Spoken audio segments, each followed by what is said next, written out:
What's going on, guys? I'm Tommy and I'm coming at you with an action figure review. Today I'm going to be reviewing Hasbro The Black Series 7th Sister Inquisitor from Rebels. The Star Wars Rebels series is criminally underserved in the Black Series line, and it's really awesome to get another villain from that show out into the line. The 7th Sister Inquisitor shows up several times in the first couple seasons of the show, and I'm really happy to have this amazing looking figure of her out in the line. I picked this figure up on a pre-order through Big Bad Toy Store. That's the place I go to for most of my action figure orders and pre-orders. They're a great resource here in the United States if you're a collector. They have an awesome pile of loot feature, and I highly recommend their service. The 7th Sister is a fan channel release for the Black Series here in 2026, meaning you won't find her at Walmart or Target, but you will find her at fan channels such as GameStop and other online action figure retailers. The 7th Sister comes in the standard packaging for the Black Series in 2026 with the Black Series logo on the front of the box, a big plastic window showing you the figure and all of her accessories. Over here in vertical text we have the character name, as well as she is number 9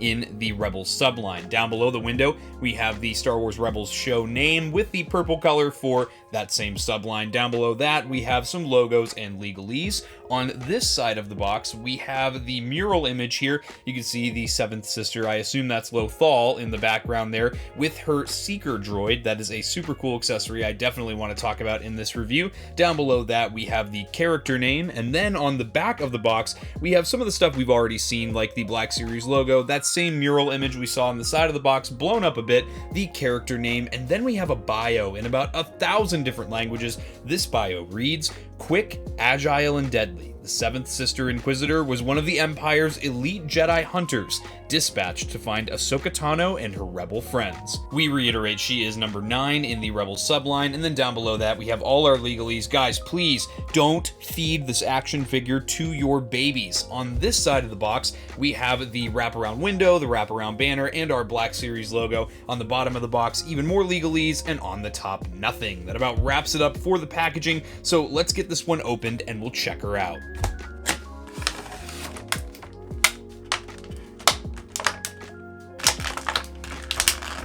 Alright guys, here is the 7th Sister out of the box. Before we take a look at her, let's take a look at her very wide spread of accessories she has. I'm very impressed by how full this box was here with all different kinds of stuff for this character. Of course, the first thing I want to look at here is this mask piece. Now this is the front of her helmet that she does wear frequently in the show. She has a couple different looks, and we'll talk more about that because this hat actually is removable as well. But this face mask is really, really nice. You can see it's got some basic sculpted detail and no paint applications, but I think that the metallic look to the color of plastic was done very well in this case. Sometimes with those lighter shades of silver, it doesn't look very good and it looks very dull, but this one has a nice pearlescent finish to it, and I'm very happy with how it looks. You can see some little clips here. I'm assuming this will clip into the face mask. We'll take a look at that later in the review, but overall, this is a great inclusion that this is all modular. In addition to the face mask, we also get her little companion, which is a little Imperial Seeker droid. This gives me a lot of hope that we will get an Iden Versio in the line soon with her iconic Seeker droid,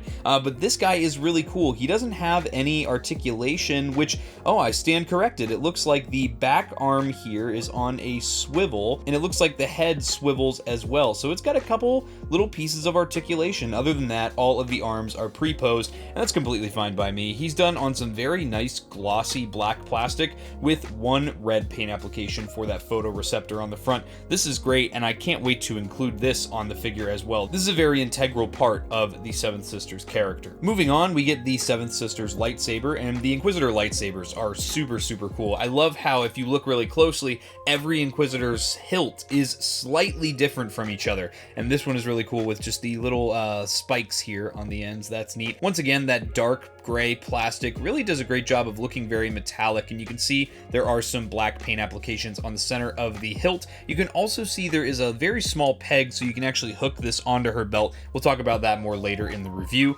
And then for the lightsaber blades, of course, we have a very deep, vibrant red. That's what we like to see on these lightsaber accessories as opposed to those more pale, dull colors. These more vibrant looks are great for the shelf. These do, of course, remove from the lightsaber, and they have just a little peg system here, and that's what those look like when they're removed. Seventh Sister does also come with 2 swooshing blades. Now, this is really cool because I know some people don't really like this, but for me it's cool because it reminds me a lot of the helicopter move that the Inquisitors do. You can see these plug into the hilt very nicely here, and they're a very taut connection. They're gonna pass the shake test, so that's good, and they're not too heavy, at least they don't seem to be, so I don't think that they'll make the hilt bend and flex over time, but I guess that's something you'll have to see as you have it posed on the shelf. But I'm definitely going to be posing her up towards the end of the review in the lightsaber helicopter move, but frequently as well, the Inquisitors do spin their sabers like this, so really nice that you get both options for this saber here. Alright, now let's take a look at the Seventh Sister. So the first thing I want to do is take a look at the likeness. Now, this is an example of an amazing translation from a very stylized, animated look to a live-action look. Now, I will show off the hat, which does remove. You can see it's just black plastic, and there are some very small red paint applications to the top of the hat part of the helmet. Reminds me a lot of a witch's hat. It's got a bit of a flex to it, so it should be able to fit right over her head. Just sits there with friction. You can actually see the peg holes for where the face mask goes in. We'll set that off to the side so that we can take a look at this likeness a little more. And again, I just want to point out how good this likeness looks. She is creepy looking, from her little face tattoos to her deep yellow Sith eyes. This is really nice. You can even see the eyeshadow around her eyes has been painted nicely, and you can see the lips are painted, the eyebrows are painted. This is a really impressive look for this character. As for the rest of her head here, you can see that's all just covered up, and there's nothing really to look at other than just some very basic line work for the sculpt. You can see the ear caps there, and you can also see that she has some very basic paint applications here on the front of the chest with some silver and some red. You can also see that she has the Imperial cogs printed on her shoulders. That is done really nicely in a nice silver paint. It catches the light really nicely. I also like the mix of a more dull black plastic with the more shiny look for the armor. You can see she has, I'm guessing this is a comlink or a control panel for her seeker droid, which is on the left gauntlet, and then she has a matching one on the right gauntlet. They are done in some silver paint with some red paint application as well for one of the buttons. You can also see she has some really nice gloves. I love that they painted the red for the inside of the gloves. That looks great. You can also see that she has a gesture hand for the left hand there. As for the rest of the torso though, it's pretty basic in the sculpted detail. You can see on her back she has the ability to have the seeker droid connect there, so I think that means the seeker droid must come apart. Let's take a look at that real quick. I don't know, guys. I don't want to break this guy. I'm trying to pull the head off of the droid here. I just don't want to risk breaking these very flimsy arms here, so I don't think that I'm going to try that, but I think that the idea is that the head of the droid can be attached right here into the center of her back. As for the waist, we have a little bit of an overlay for this skirt here. It does have a cut up the back so that it should be able to spread apart. It feels like a thin, pliable plastic, but it just feels very stiff at the front of the waist. You can also see she has a paint application in silver for the belt buckle. She's got more silver here at the belt, and you can see more hits of silver on both of the sides of the skirt. You can also see that peg hole on the right side of her skirt as well for the ability to attach her lightsaber hilt. Underneath this overlay, it's again pretty basic. We just have some basic pants that are sculpted here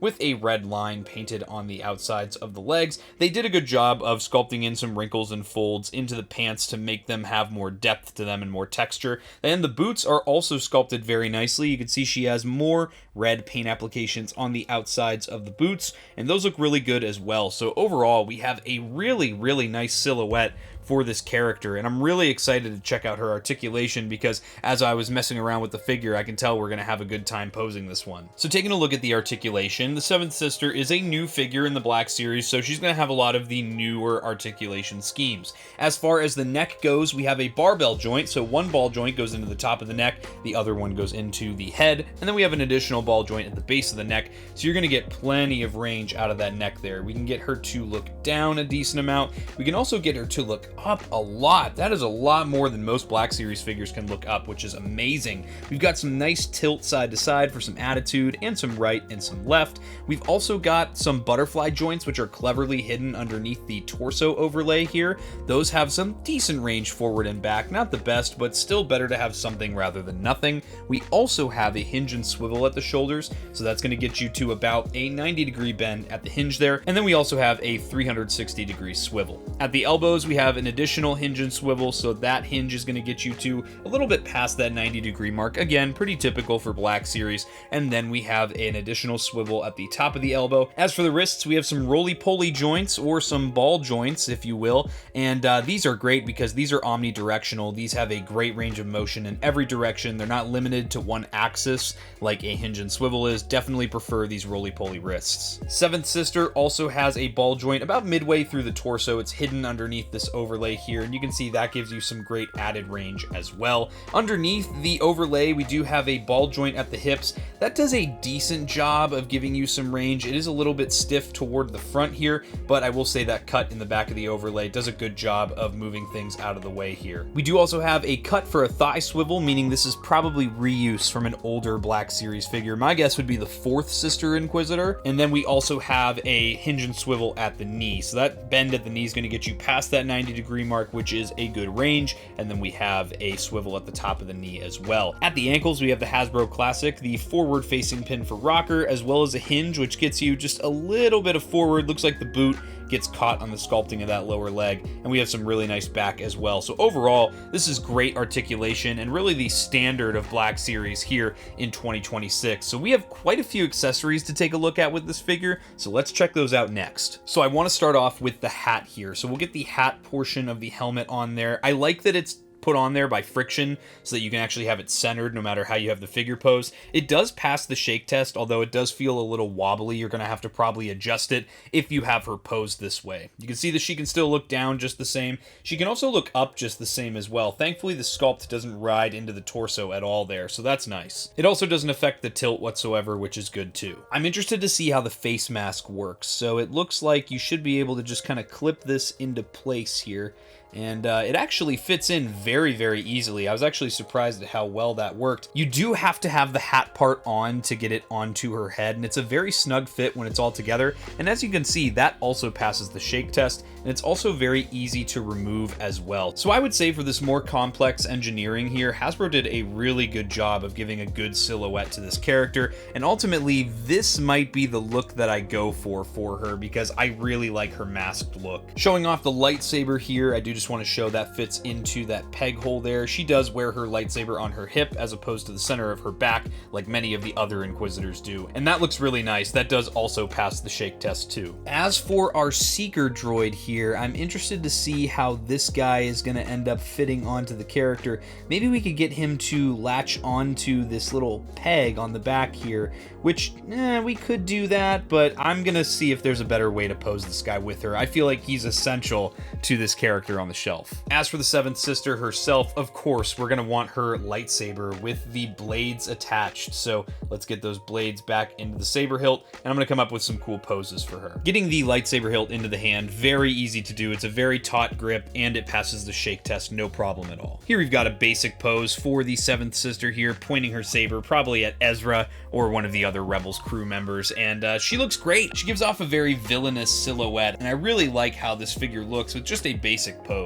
And here she is with both lightsaber blades attached here. Looks great. Once again, very easy to get some good looking poses with this figure. And here's the Seventh Sister in her helicopter lightsaber pose. Such a goofy little thing that came out of this show, and for some reason I love it. It just to me, so Star Wars. This pose was also really easy to achieve, by the way. This figure has a great center of gravity, and the articulation lends to that very nicely. And just for a quick size comparison here, here's the Seventh Sister with a character she does share the screen with in the Star Wars Rebels series, and that is the fifth brother. Of course, this figure is his look from the Obi-Wan Kenobi series. I will say, even though these shades of black aren't perfect, I still think these guys look great as a team together, and I think they'll look great on a shelf. Overall, guys, the Seventh Sister is a great figure. What I love most about this figure is how many options you have while posing, from the modular look of the helmet that she has, face mask, hat, and the Seeker droid as well having its own options, although I did not want to try pulling that thing apart and putting it on her back. That's an additional option, as well as the swoosh blades. You really have a lot of different looks for this character. This is a very definitive release and definitely one of the best from the Black Series in the way of accessory count. But with that, guys, I hope you enjoyed this review. If you did and you're not yet subscribed, subscribe to Blitz Transmissions. I've got awesome Star Wars content coming out all the time.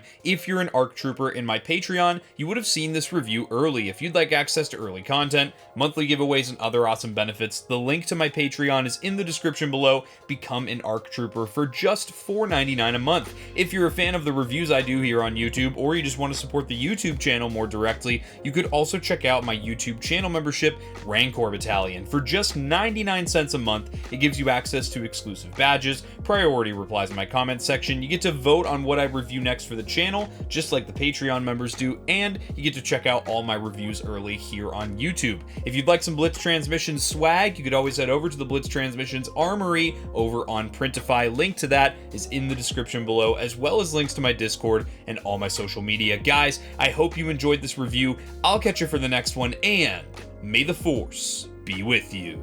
Breaking off. All units, fire at will. 1-2, pick your targets. Too many, Captain. Watch your stabilizer, Gold 6. Anybody cover me. I got 2 vultures on my tail. You've got to hold them here. Watch your left. I can't shake them. I'm hit. I'm hit. Where's our reinforcements?